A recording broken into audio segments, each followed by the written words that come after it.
I'm glad that you pointed out before the break, Alan, that the moon will not actually be blue. Yeah. I have a 6-year-old at home who would have absolutely asked that question. Why isn't it blue? Yeah, I figured dry humor for a rainy forecast. It is, yeah, it's going to be wet enough, right? Yeah, for sure tonight and tomorrow morning in western and southern Maine.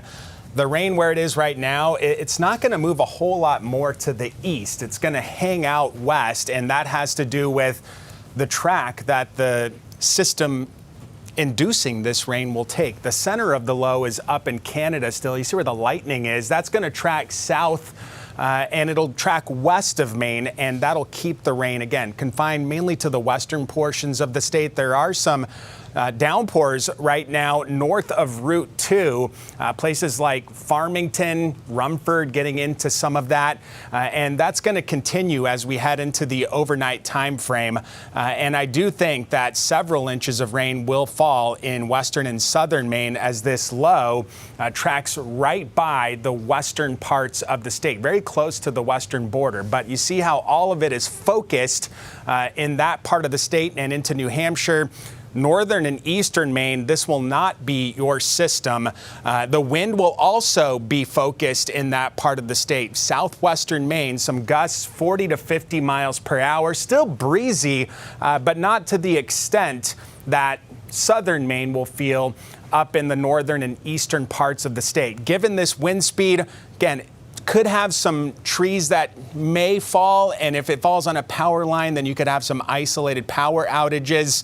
And we're mentioning that more so because the leaves now are on the trees, which in effect acts as a bigger sail for the wind to catch. If you're out on the water, speaking of sailing, not the best day for it. 6 to 9 foot seas.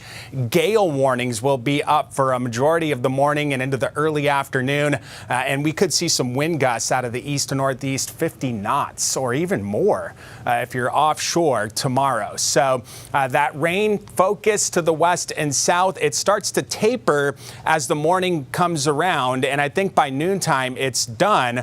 But we stay cloudy for a majority of the day tomorrow, and the rainfall totals are going to be impressive. Again, that 2-inch range for western and southern Maine, and a quick drop in totals farther to the east. We call this a tight gradient, so places like Bangor, Presque Isle, Calais may get less than 1/10 of an inch of rain out of this. The other thing about tomorrow is that it's going to be blustery, winds stay breezy, and temperatures stay cold, mid to low 50s, so you'll probably want a sweater or a jacket throughout the entire day.